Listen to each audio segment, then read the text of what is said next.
Okay, get this. Just picking someone up from work could land you in a police database. Yeah, sounds crazy, right? It all ties back to this fight against sex work. Right. We're doing a deep dive today into a report from the Erotic Service Provider Legal Education and Research Project. Okay. They're based in California and advocating for decriminalization. Hmm.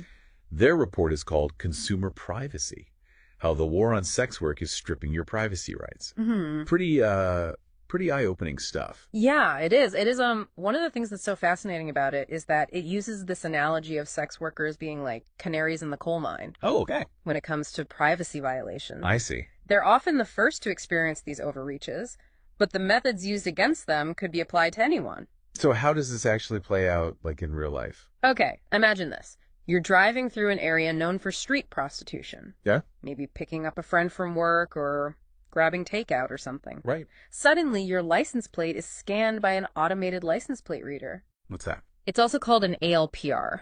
Basically, they're cameras mounted on like patrol cars or street poles, constantly scanning and recording license plates. And because you're in this area, your car is flagged in a police database. So just being in the wrong place at the wrong time could get you on their radar? Exactly. It's unsettling. Yeah, very much so. And it doesn't stop there. This report dives deep into all the different types of databases that are being used. Okay. Like general databases like TLOSP, Clear, Accurate, Coplink X. They collect massive amounts of data on individuals from various sources. So it's not just law enforcement using these. Right. These are commercial databases available to all sorts of entities, but law enforcement agencies are major users. Okay. And then there are databases specifically targeting sex workers. Like what? So like Spotlight and Traffic Jam. Spotlight. What is that? So Spotlight is a database that aggregates information on individuals suspected of involvement in sex work. And get this, it's marketed as a free tool for law enforcement. Free. That seems a little, that seems like a major red flag. Yeah, for sure. What kind of information are they putting in there? They're using social media posts, location data, facial recognition, even information scraped from online reviews. Wow. The report even highlights this disturbing trend of photographing tattoos, often without consent. Oh, wow. You know, and then they can use those images to identify and track individuals. So they're treating our bodies like crime scenes. Pretty much, yeah. And it gets even worse. The report details this practice called phone ripping. Phone ripping. Yeah, where police are copying entire phone contents during prostitution stings, often using coercion or threats to gain consent. But isn't that a violation of our digital privacy? Like, isn't that illegal? Well, that's exactly what the report argues. It highlights a lot of the legal issues, referencing Supreme Court rulings like California v. Riley, Okay. which addressed warrantless cell phone searches, and state laws like CalICPA, California's Electronic Communications Privacy Act. These laws are designed to protect our digital privacy, but they're often ignored in these situations. So we're essentially sidestepping the law to gather evidence. Yeah. It seems like they're taking advantage of the stigma surrounding sex work Uh, to justify these invasive tactics. Right. And that's actually a key point that the report raises. Okay. They argue that this conflation of sex work with sex trafficking is often used to justify increased surveillance and funding for law enforcement. Even though it might not be effective. Right, even though it's not effective in identifying actual trafficking victims. So how do they distinguish between sex work and sex trafficking in the report? Well, they emphasize that sex work is consensual, involving adults who choose to engage in commercial sex, Right. whereas sex trafficking involves force, fraud, or coercion, often exploiting vulnerable individuals. Okay. The report argues that by conflating the two, we actually harm both sex workers and trafficking victims. So they're saying that the current approach, with its heavy reliance on surveillance and punishment, is actually counterproductive. Right. They advocate for decriminalization, arguing that it would reduce the need for these invasive surveillance tactics and would allow sex workers to operate more openly and safely. They also point out that criminalization often makes it harder to address issues like exploitation and trafficking How so? because sex workers are afraid to report abuse for fear of being arrested themselves. So they're essentially saying that by pushing sex work further underground, we're making it more dangerous for everyone involved. Exactly. And the report goes beyond just highlighting the problems. Okay. They actually offer some potential solutions. Okay, like what? They advocate for things like banning commercial surveillance and regulating police databases. They also emphasize the importance of government accountability to ensure these technologies are being used responsibly. So it's not just about awareness, it's about actually pushing for policy changes to protect our privacy. Absolutely. They argue that we need to be more critical of how these technologies are being used and demand greater transparency from those in power. It's a lot to take in, and we're just getting started. What else does this report uncover about the ways our privacy is being eroded? Well, one of the most disturbing practices they detail is the use of undercover operations online. Law enforcement agencies are using social media and dating apps for surveillance and sting operations. Wait, so they're creating fake profiles and catfishing people? Yeah, pretty much. And the report highlights all the ethical concerns around this, Right. pointing out how it can lead to entrapment and false accusations. They even mention the software called Callio. It allows officers to make anonymous calls and texts, making it harder to trace their activities. So it's like they're operating in the shadows, using deception to target individuals. Exactly. And it goes beyond just social media. They also discuss this powerful surveillance software called Cellhawk, So hellmock. which can track movements, analyze call data, and potentially operate without warrants. Hold on, without warrants. How is that even legal? Well, that's one of the scariest things about this. Yeah. They explain how cell tower data is vulnerable to warrantless access, meaning law enforcement can obtain information about your location and communication patterns without ever having to go before a judge. Wow, that's a huge invasion of privacy. Mm-hmm. It feels like we're constantly being monitored, and most of us don't even realize it. Right, and that's the point the report is trying to drive home. Okay. You know, they want people to understand the extent of the surveillance that's happening and start demanding greater protections for our digital rights. So this isn't just some abstract concept, it's actually happening right now Uh-huh. in ways we might not even be aware of. Exactly. I think what's really striking about this report is how they connect the fight for privacy to broader social justice issues. Yeah. They highlight the disproportionate impact of surveillance on Black and brown communities Mm-hmm. and transgender women, drawing a direct line to the history of racial bias in policing. You're right. The report even discusses the Racial Justice Act and its potential to challenge the racist application of anti-prostitution laws. Oh. They point out how these laws are often selectively enforced, targeting marginalized communities while turning a blind eye to similar activities in more affluent areas. It's a reminder that these issues of privacy and surveillance are deeply intertwined with systems of power and oppression. It's not just about our individual rights. It's about creating a more just and equitable society for everyone. Exactly, and that's what makes this report so compelling. It's not just a dry analysis of technology and law. Right. It's a call to action, a reminder that we all have a role to play in shaping the future of our digital world. This is heavy stuff, but super important. Before we get too overwhelmed, let's take a pause and come back to some specific examples from the report. I'm particularly curious about this contradiction they bring up about using condoms as evidence in prostitution cases. Oh, yeah. They highlight that California law specifically prohibits the use of condoms as evidence in prostitution cases, acknowledging that it undermines public health initiatives aimed at reducing sexually transmitted infections. However, law enforcement often disregards this law, which further demonstrates how the focus on criminalization trumps public health concerns. Wow, that's a pretty blatant example of how the system is failing to protect both the health and the rights of sex workers. What other policy recommendations do they offer? Well, they go into quite a bit of detail, advocating for a multi-pronged approach to addressing these issues. First and foremost, they call for a complete ban on commercial surveillance. Okay. They argue that the unrestricted collection and sale of our personal data is a fundamental threat to privacy. They also urge for stricter regulation of police databases, demanding clear guidelines and oversight to prevent misuse and abuse. So they're calling for more transparency and accountability from both the private sector and law enforcement agencies. Exactly. They also emphasize the need for specific legal protections for sex workers and their clients, arguing that courts should be prohibited from publicly releasing their identities to prevent shaming and discrimination. That seems like a reasonable request. After all, everyone deserves to be treated with dignity and respect, regardless of their profession. They also touch on the need for stronger integrity laws to prevent government agencies from conflating prostitution with terrorism or other serious crimes to justify excessive surveillance. Right. It's like they're using fear-mongering tactics to expand their powers and erode our privacy in the process.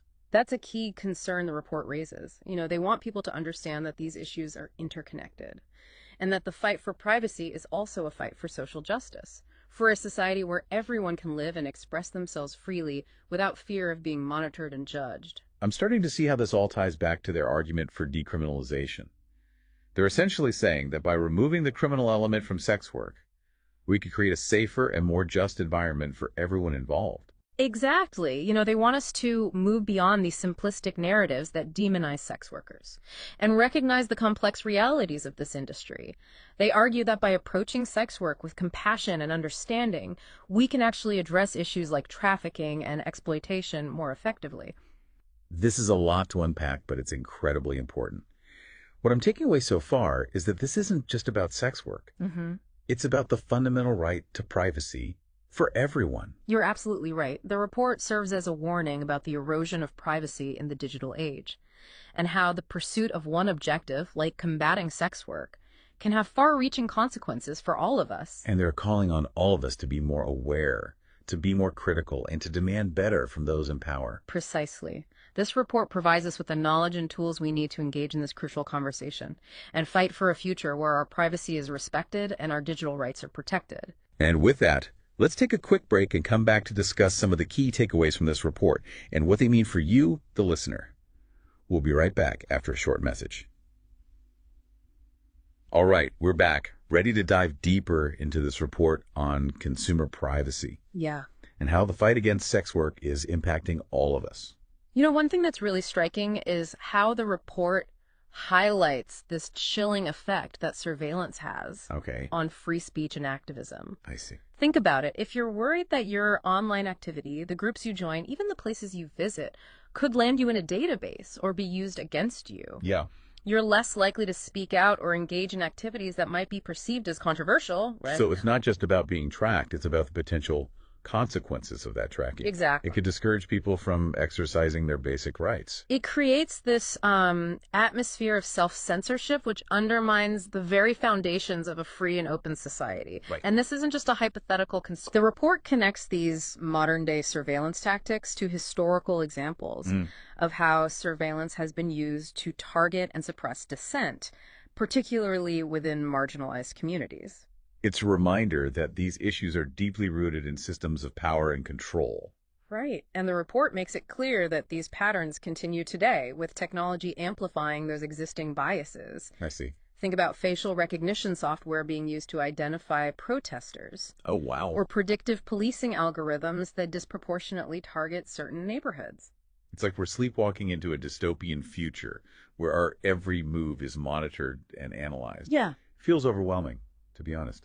What can we actually do about this? Well, the report offers some concrete recommendations. Right. One of the key points they emphasize is the need for greater transparency and accountability from those in power, both in government and the private sector. Okay. We need to know what information is being collected, how it's being used, and what safeguards are in place to prevent abuse. So it's about demanding more information and holding those responsible for these systems accountable. Exactly. Okay. They also push for strong legal and ethical frameworks that protect our privacy and civil liberties. Like what?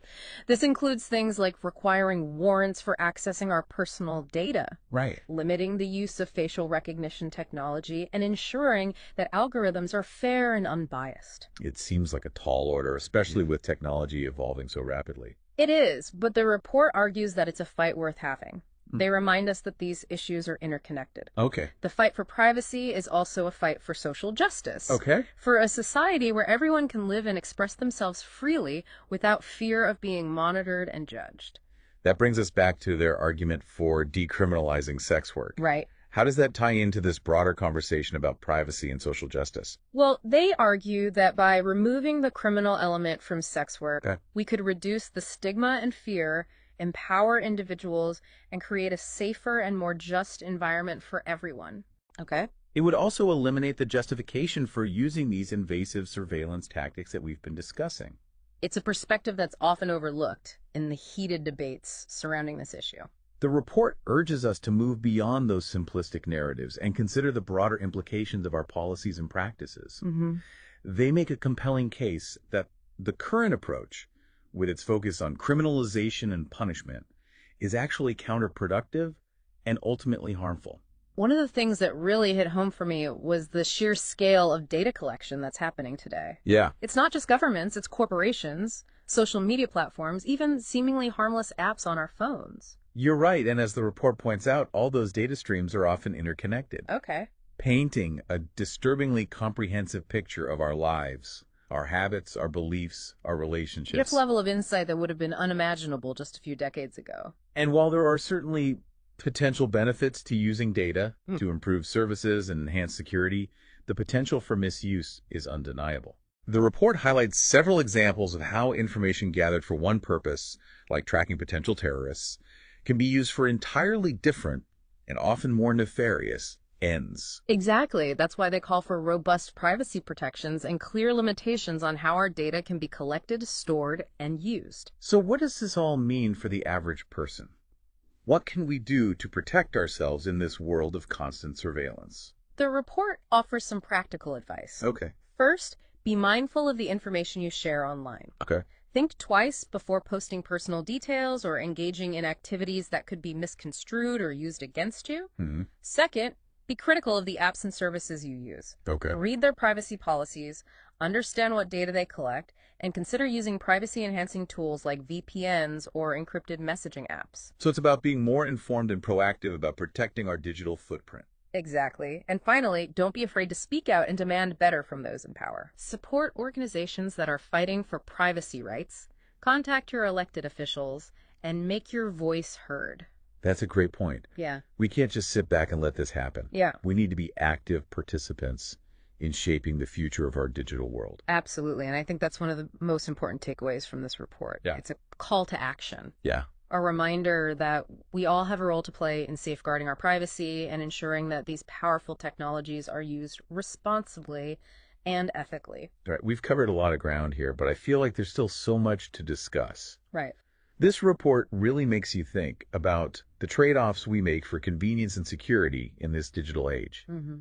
Before we wrap up, I want to touch on one more point from the report that really stuck with me. Okay. They highlight how the deeply ingrained biases Yeah. that influence how these technologies are developed and deployed can have a real impact on people's lives. You're referring to their discussion of how racial disparities in our arrests for prostitution and the targeting of transgender women by law enforcement point to a system that is not neutral or objective. Exactly. They argue that technology is not inherently good or bad. Right. It's a tool that reflects the values and biases of those who create and wield it. Uh-huh. And when those values are rooted in discrimination and prejudice, Right. the consequences can be devastating, particularly for marginalized communities. It's a crucial point. The report reminds us that we need to be critical and discerning when it comes to these technologies. Right. We can't just blindly accept them as neutral or objective. Right. We need to ask hard questions about who benefits, who is harmed, and how we can ensure that these tools are used in a way that promotes justice and equity. That's a powerful message. It's not just about protecting ourselves as individuals. It's about creating a more just and equitable world for everyone. Feels like we've only scratched the surface of this topic. Yeah, definitely a lot to unpack here. This deep dive has definitely given us a lot to think about, though. This report is a real wake-up call about the state of privacy in the digital age. It is, and it's not just about understanding the technologies being used, but also recognizing how they fit into a broader pattern of surveillance and the erosion of privacy for everyone.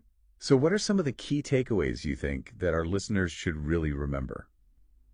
I think the most important thing is to remember that this isn't just about sex work. Okay. The tactics being used to target sex workers, the databases, the surveillance technologies, the legal loopholes, Right. all of that can be used against anyone. That's a scary thought. Yeah. It makes you wonder, what can we as individuals do to protect ourselves? Well, the report offers some practical advice, like be mindful of the information you share online. Okay. Think before you post. Consider the potential consequences of your digital footprint, and be critical of the apps and services you use. Right. Understand what data they're collecting and explore privacy-enhancing tools like VPNs or encrypted messaging. So it's about being more aware and taking steps to safeguard our own privacy. Exactly, but it's also about collective action. Okay. We need to support organizations fighting for privacy rights, Right. contact our elected officials, and demand greater transparency and accountability from those in power. It's about recognizing that we have a voice and using it to push for change. Absolutely. We can't just sit back and accept the erosion of our privacy as inevitable. Right. We need to fight for a future where our digital rights are respected and protected. This report really drives home the point that the fight for privacy is a fight for all of us, and it's a fight we can't afford to lose. Okay. I think the report's closing thought is particularly powerful. Think about the data you generate every day. Yeah. Your location, your online activity, your photos. Right. Who has access to it, and how is it being used? It's a question we should all be asking ourselves. This deep dive should make you think twice about the trade-offs we make for convenience and security in a world of constant surveillance. It definitely has. And remember, you have the power to make a difference. Stay informed, stay engaged, and keep fighting for your right to privacy. Thanks for joining us for this deep dive into consumer privacy. Yeah, thanks for having me. It's been a real eye-opener, and we hope it sparks some important conversations for our listeners. Until next time, stay safe and stay informed.